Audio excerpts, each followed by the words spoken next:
شام ہونے سے پہلے ہادی سلطان کے روبرو بیٹھا اسے غصے سے سرخ ہوتے دیکھ رہا تھا۔ کیا ہوا باس؟ کیوں اتنا غصہ کرتے ہو ہر ٹائم؟ تھوڑا چل کیا کرو نا یار۔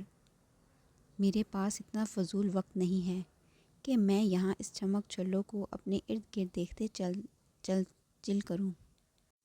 اور اگر تم چاہتے ہو کہ ہماری اس ڈیل پر کوئی اثر نہ پڑے تو سنبھالو یہ سب، وہ غصے سے کہتا کھڑا ہوا۔ ارے ارے رکو تو، ہادی بھاگ کر اس کے کندھے پر ہاتھ رکھ گیا۔ دیکھو میرے اچھے بھائی، میں یہاں سب دیکھ لوں گا، سب سنبھال لوں گا، مگر بس ایک شرط پر۔ شرط؟ تمہیں لگتا ہے میں تمہاری کسی شرط پر یہاں سے جاؤں گا؟ ارے یار، کبھی تو اپنے بھائی کی بات بھی سن لیا کرو نا، ہادی معصومیت سے بولا۔ جلدی بولو، میرے پاس زیادہ وقت نہیں ہے۔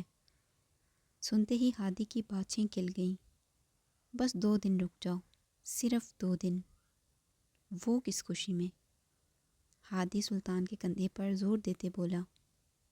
پہلے اپنا ہاتھ ہٹاؤ ورنہ کاٹ ڈالوں گا۔ سلطان نے اپنے کندھے پر دیکھتے ہادی پر چٹکتی نگاہ ڈالی اور اپس سوری کہتے ہوئے اس نے ہاتھ ہٹایا۔ یار ایک تو تم ڈراتے بہت ہو، قسم سے یار۔ کتنا عرصہ ہو گیا ہم بھائی کہیں ساتھ میں گھومنے نہیں گئے۔ میرا بہت دل چاہتا ہے کہ میں تمہارے ساتھ دبئی گھوموں۔ چلو نا، تھوڑا چل کرتے ہیں۔ کہتے ہادی نے پھر سے سلطان کے کندھے پر ہاتھ رکھا اور اس کے پھر سے آئی برو اٹھا کر دیکھنے پر اگلے ہی پل اٹھا لیا۔ کیوں؟ میں تمہاری گرل فرینڈ ہوں جس کے ساتھ تمہارا گھومنے کو دل بے تاب ہے۔ وہ بیزاری سے بولا۔ ہائے صدقے، کاش تم میری گرل فرینڈ ہوتے یار۔ قسم سے جتنے تم ہینڈسم ہو، لڑکیاں کیا لڑکے بھی تم پر مرتے ہیں۔ اب مجھے ہی دیکھ لو، بکو مت، ورنہ گرل فرینڈ کی جگہ میں تمہارا گلا دبا دوں گا۔ اپنا شوق پورا کر لینا۔ باس، مہربانی فرما کر میری یہ گزارش پوری کر دو۔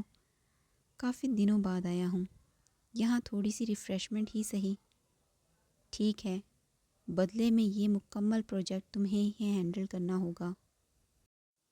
وہ اپنا حکم صادر کر کے آرام سے ہاتھ باندھے کھڑا تھا۔ ہائے اتنا ظلم، صرف 2 دنوں کی مستی کے لیے؟ اور اگر میں منع کروں تو؟ تم سے پوچھ کون رہا ہے؟ بتا رہا ہوں، اور کل ملتے ہیں، مجھے ضروری کام ہے۔ کہتا وہ خڑوس لمبے لمبے ڈگ بھرتا فلیٹ سے غائب ہوا۔ اف، ایک تو یہ خوبصورت انسان کتنے ظالم ہوتے ہیں۔ ہادی بالوں میں ہاتھ پھیرتا گرنے کے انداز میں بیڈ پر لیٹا۔ وہ مر چکا ہے۔ ایک دم گرم تیل اس کے ہاتھ پر گرتا اس کے نرم و نازک ہتھیلی کو جلا گیا۔ بہت سی سوچیں اس کے ذہن میں گردش کر رہی تھیں، مگر وہ گیس پر رکھے کھانے کو نظر انداز کیے بس انہیں بیکار سوچوں کو سوچنے میں لگی تھی۔ اچانک ہاتھ جلنے پر حال میں آئی۔ جلتی ہوئی ہتھیلی کو نل کے نیچے کیے وہ خود کو کمزور محسوس کر رہی تھی۔ نہیں، میں کمزور نہیں۔ میں کسی ڈر یا خوف سے ہار کر گھر پہ نہیں بیٹھ جاؤں گی۔ اور میں کیوں گھر پر چھپ کر رہوں جب میری کسی چیز میں کوئی غلطی نہیں؟ مروہ ٹھیک کہتی ہے، میرے پاس ایک اچھا موقع ہے، مجھے اسے گنوانا نہیں چاہیے۔ نل میں سے گرتا پانی اس خاموش فلیٹ میں ایک عجیب سا ارتعاش پیدا کر رہا تھا۔ وہ نل بند کرتی کمرے میں بیڈ پر پڑے موبائل فون کی طرف آئی اور کچھ سوچتے ہوئے مروہ کا نمبر ملانے لگی۔ مروہ، مجھے وہاں نہیں رہنا، مجھے فلیٹ چینج کرنا ہے۔ اگر تمہاری نظر میں کوئی فلیٹ ہے تو مجھے ضرور بتانا۔ روف میز ہوٹل کی کھلی چھت پر بیٹھے وہ دونوں خوش گپیوں میں مصروف تھیں۔ خیریت؟ کوئی مسئلہ ہے کیا وہاں؟ نہیں، بس میں وہاں نہیں رہنا چاہتی۔ عشا نے بات گھمائی۔ ہاں، میں کل تک پتہ کرتی ہوں۔ میری نظر میں 1-2 فلیٹ ہیں جو رینٹ پر دستیاب ہیں۔ مجھے تمہارے لیے جو ٹھیک لگا اسے فائنل کر دوں گی۔ تم فکر مت کرو۔ مروہ کافی کا سپ لیتے اسے مطمئن کر رہی تھی۔ وہ بہت خوش تھی کہ عشا کے لیے جاب کے لیے مان گئی ہے۔ وہ جانتی تھی جلد یا بدیر وہ ماننے ہی والی تھی، کیونکہ وہ بنا جاب کے تو نہیں رہ سکتی تھی نا۔ آج اس کا انٹرویو تھا۔ وہ سمپل سے مارون کلر کے ڈریس میں ملبوس، بالوں کو پونی میں قید کیے، ہمیشہ کی طرح نکھرا چہرہ لیے مروہ کے ہمراہ اس چھوٹی سی کمپنی میں موجود تھی۔ وہ نروس ہو رہی تھی اور اپنے ہاتھوں کی انگلیوں کو آپس میں مروڑ رہی تھی۔ نروس مت ہونا، یہ گیت بھائی بہت اچھے ہیں، تمہیں اچھی طرح سے ٹریٹ کریں گے، آئی ایم شور۔ اب جاؤ۔ وہ اسے آفس کے باہر کھڑی اندر جانے کو کہتی وہاں سے جا چکی تھی، جبکہ عشا وہ وہیں کھڑی اپنے اندر ہمت باندھ رہی تھی۔ ایک گہری سانس بھرتے وہ اجازت طلب کرتی اندر داخل ہوئی۔ مرحبا سر۔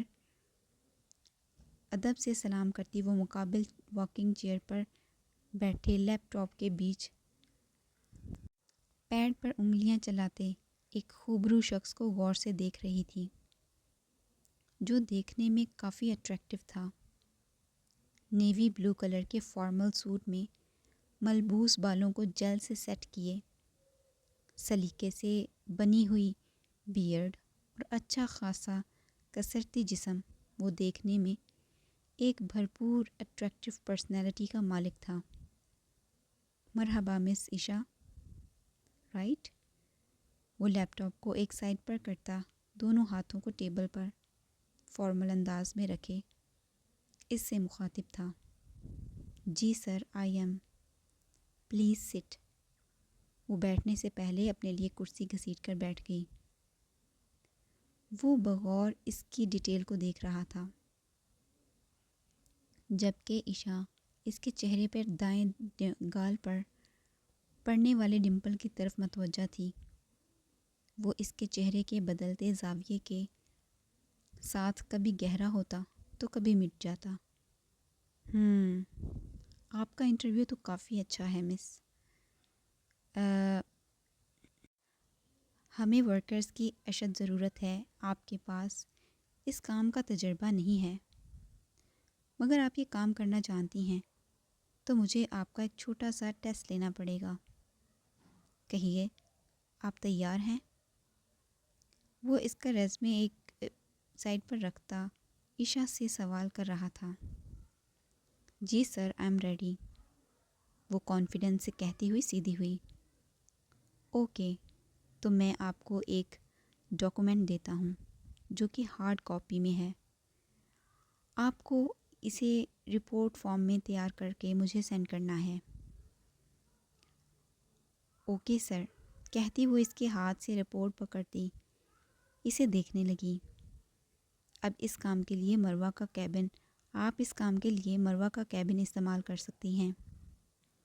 اوکے سر، وہ اس بات میں سر ہلاتی ہال سے چلتی ہوئی مروہ کے کیبن میں آئی اور اسے ساری تفصیل بتاتی ہوئی اپنے کام میں مصروف ہو گئی۔ عشا کی ٹائپنگ سپیڈ کافی تیز تھی۔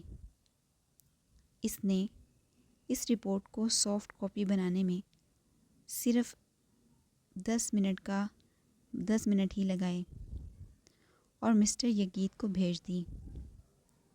عشا، تم نے بالکل پرفیکٹ رپورٹ بنائی ہے، فکر مت کرو، تم ضرور سلیکٹ ہو جاؤ گی انشاءاللہ، کہتی وہ کرسی پر بیٹھی گول گول گھوم رہی تھی۔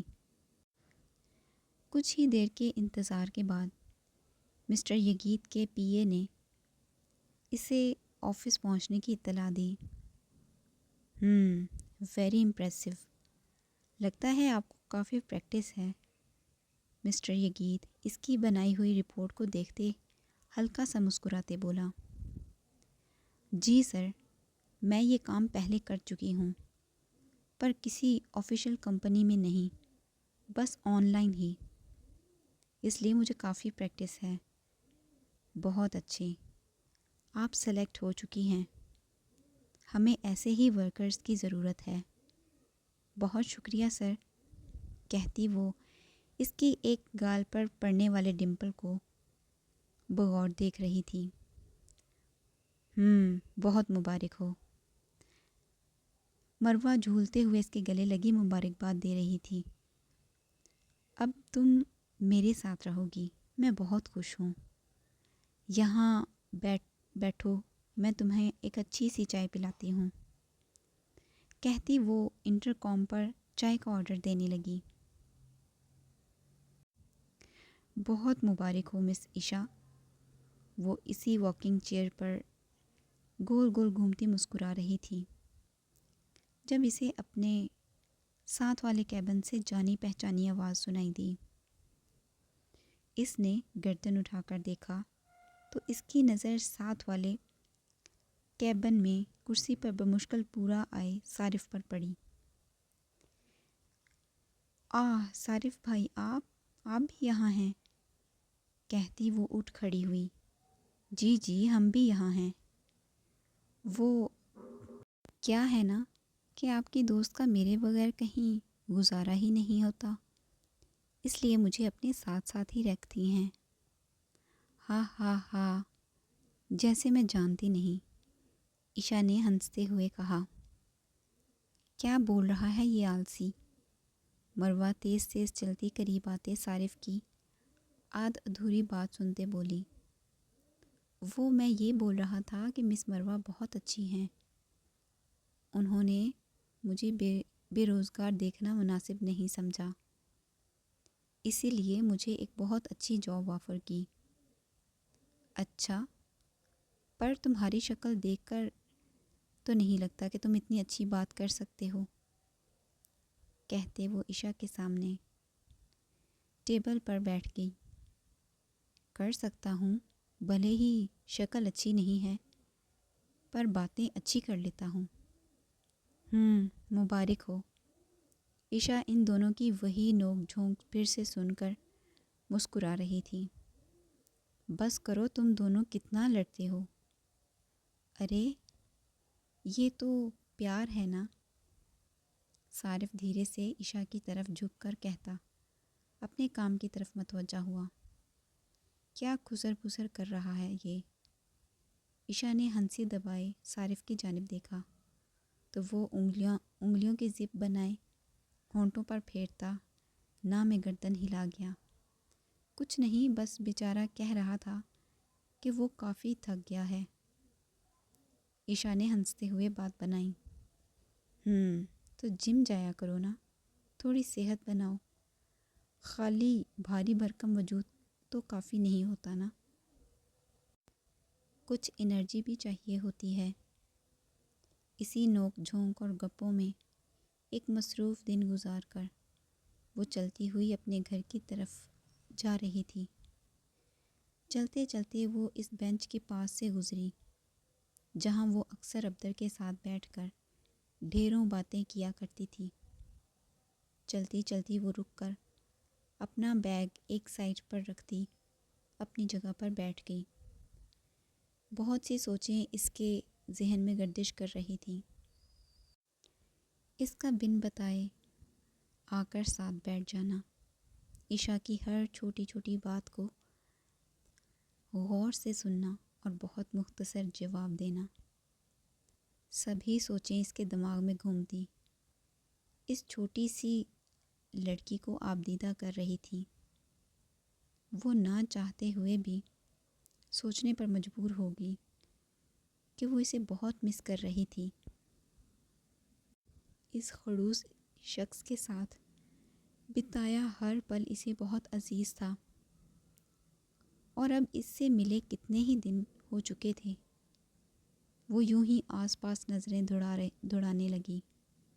کہ شاید وہ اسے کہیں نظر آ جائے یا چلتے چلتے کہیں اس سے ٹکرا جائے یا پھر چپکے سے اس کے پچھلے بینچ پر آ کر بیٹھ جائے۔ اسی آس میں وہ بازو کو آپس میں باندھے بینچ کی پشت سے سر ٹیکے قریب لگے بلب کی روشنی کو دیکھ رہی تھی۔ ایک آس تھی شاید کہ وہ آ جائے۔ وہ کیوں نہیں آیا؟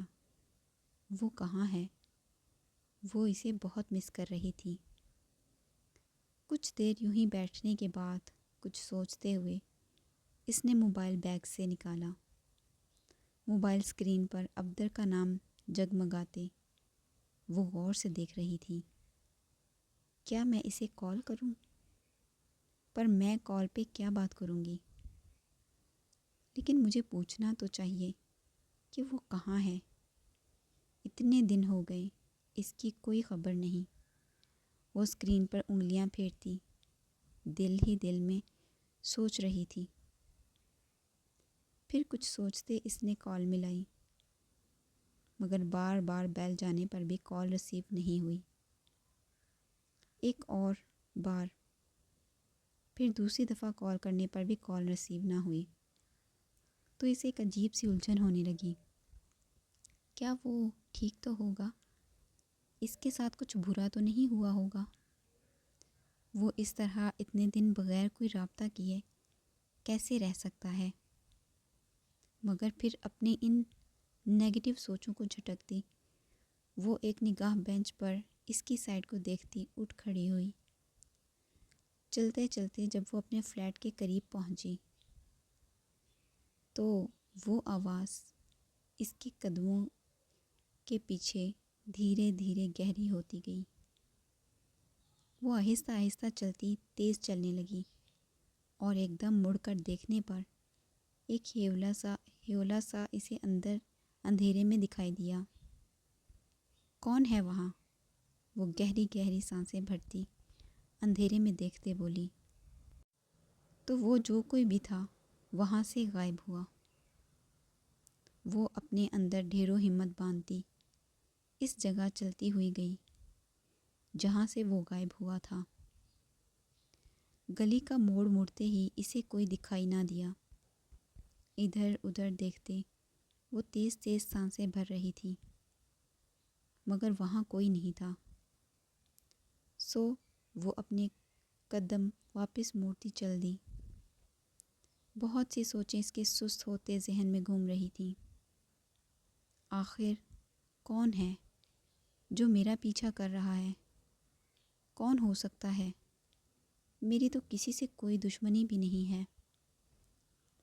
وہ بیگ بیڈ پر رکھے کمرے میں ٹہلتی سوچ رہی تھی مگر ایک پل میں فون سے دوبارہ ابدر کا نمبر ڈائل کرنے لگی۔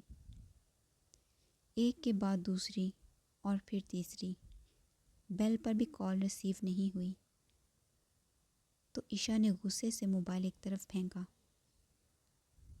عشا میری جان، یہ فلیٹ بہت چھوٹا ہے، تم اس میں کیسے ایڈجسٹ کرو گی؟ دوسرے والا پہلے سے ہی رینٹ پر جا چکا ہے اور یہ والا تو بہت ہی چھوٹا ہے۔ تم کچھ دن رک جاؤ، میں کسی اور فلیٹ کا ارینجمنٹ کرتی ہوں۔ نہیں مروہ، میرے لیے یہی کافی ہے، اور ویسے بھی میں اکیلی ہی ہوں، مجھے کوئی مسئلہ نہیں ہوگا۔ تم اسے ہی فائنل کر دو۔ وہ ایک شروع ہوتے ہی ختم ہونے والا فلیٹ میں کھڑی اسے بغور دیکھ رہی تھی۔ لکڑی کا بنا وہ چھوٹا سا فلیٹ ایک ہال اور ایک کمرے پر مشتمل تھا۔ ہال کے ایک کونے میں ایک انتہائی چھوٹا سا کچن تھا۔ روم میں اٹیچڈ باتھ روم اس گھر کو مکمل کرتا تھا۔ ایک انسان کے لیے تو یہ گھر ٹھیک ہی ہے۔ مروہ آخر اس کی ضد پر ہار مانتی وہ فلیٹ اس کے نام پر بک کروا چکی تھی۔ وہ ابدر کے اس چھوٹے مگر کشادہ فلیٹ کو اب ہمیشہ کے لیے چھوڑ کر جا رہی تھی۔ اپنی پیکنگ کرتے وقت وہ دن یاد کرتی وہ دھیرے سے مسکرا رہی تھی۔ کتنے ہی آرام سے وہ اسے یہاں چھوڑ گیا تھا۔ کون تھا؟ کہاں سے آیا تھا؟ کیوں اس کی مدد کر رہا تھا؟ مگر اب وہ سوچتی تھی، آخر وہ ہے کون؟ تب یہ سب سوچنے کے لیے عشاء کا ذہن بہت سست ہو جاتا۔ عشاء کے پوچھنے پر بھی وہ ہمیشہ ہی بات ٹال دیتا تھا، یہ بتاتا ہی نہیں تھا۔ اپنا سامان پیک کیے وہ ایک بھرپور نگاہ گھر پر دوڑاتے چل دی۔ فلیٹ سے باہر نکلتے وقت اس جگہ کو دیکھنے لگی جہاں وہ آخری بار اس سے ملی تھی۔ کچھ دیر سوچتے ہوئے پھر سے اپنا موبائل نکالتے وہ اس کا نمبر ملانے لگی، مگر اس دفعہ اس کا نمبر بند جا رہا تھا۔ اس نے ایک جھٹکے سے فون کان سے ہٹایا۔ اگر فون اٹھانا ہی نہیں تھا تو دیا کیوں؟ غصے سے کہتی وہ اپنے نئے گھر کی طرف چل دی۔